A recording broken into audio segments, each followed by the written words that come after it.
জীবনে এমন সময় আসে যখন মনে হয় আর পারব না, সব দিক থেকে যেন অন্ধকার এসে ঘিরে ধরে।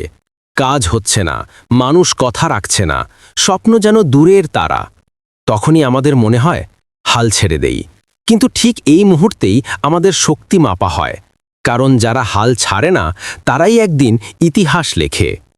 তুমি জানো, একজন মানুষ আছে যার জীবনের শুরুটা ছিল ব্যর্থতায় ভরা। ছোটবেলায় তার পরিবার দরিদ্র ছিল, চাকরির ইন্টারভিউতে বারবার ফেল করেছে, ব্যবসায় একের পর এক ক্ষতি। মানুষ হাসত, বলতো এই লোকটা কিছুই হতে পারবে না। কিন্তু সে থেমে থাকেনি। তার নাম থমাস আলভা এডিসন, যিনি হাজারবার ব্যর্থ হয়ে শেষ পর্যন্ত আবিষ্কার করেছিলেন বাল্ব। তিনি বলেছিলেন, আমি হাজারবার ব্যর্থ হইনি, আমি হাজারটা উপায় খুঁজেছি যেভাবে বাল্ব বানানো যায় না। দেখো, ব্যর্থতাও শেখার অংশ, শেষ নয়। তুমি হয়তো এখন ক্লান্ত, হয়তো জীবন তোমাকে বারবার আঘাত করছে, হয়তো তোমার স্বপ্ন কেউ বিশ্বাস করছে না। কিন্তু মনে রাখো, যখন কেউ তোমায় অবমূল্যায়ন করে, তখন সেটাই তোমার সবচেয়ে বড় সুযোগ নিজেকে প্রমাণ করার।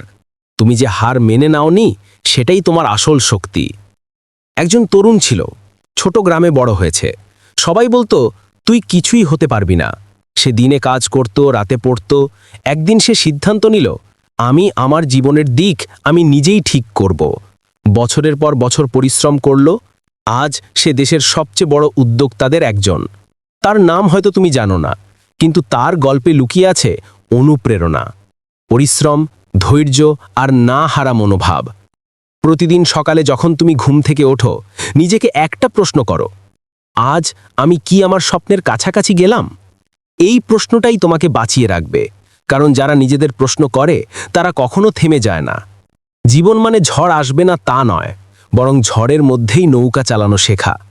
তুমি হয়তো আজ হেরে যাচ্ছ মনে করছো, কিন্তু একদিন এই কষ্টই তোমার সাফল্যের গল্প হয়ে যাবে। যখন কেউ বলবে ও পারবে না, তখন মৃদু হেসে বলো, দেখে নিও, আমি পারবো। বিশ্বাস করো, পৃথিবীতে এমন কিছুই নেই যা তুমি পারবে না যদি তুমি নিজের উপর আস্থা রাখো। তুমি যে অবস্থাতেই থাকো, চাকরি না থাকুক, টাকা না থাকুক, মানুষ পাশে না থাকুক, যদি তোমার মন না হারায়, তবে তুমি এখনো খেলায় আছো। কষ্ট, ব্যর্থতা, প্রত্যাখ্যান সবকিছুই জীবনের শিক্ষক। যারা এগুলোর সামনে মাথা নয় না, তারাই একদিন অন্যদের অনুপ্রেরণা হয়ে ওঠে। তুমি হয়তো আজ একা, কিন্তু মনে রাখো, সবচেয়ে বড় যুদ্ধ সবসময় একাই লড়া হয়, আর সেই যুদ্ধের নাম নেভার গিভ আপ। চলো একটা প্রতিজ্ঞা করি, আজ থেকে কোনো কিছুতেই হার মানব না। চাই যত কষ্টই আসুক, আমি থামব না, কারণ আল্লাহ কখনো সেই মানুষকে নিরাশ করেন না যে মন থেকে চেষ্টা করে। তুমি শুধু এগিয়ে যাও, একদিন তোমার গল্প অন্য কারো প্রেরণা হবে। বন্ধু, মনে রাখো, যে পড়ে যায় সে হারেনি, যদি সে আবার উঠে দাঁড়ায়। তোমার গল্প এখনো শেষ হয়নি, তুমি লড়াই চালিয়ে যাও, আর পৃথিবী একদিন তোমার দিকে তাকিয়ে বলবে, হি নেভার গেভ আপ।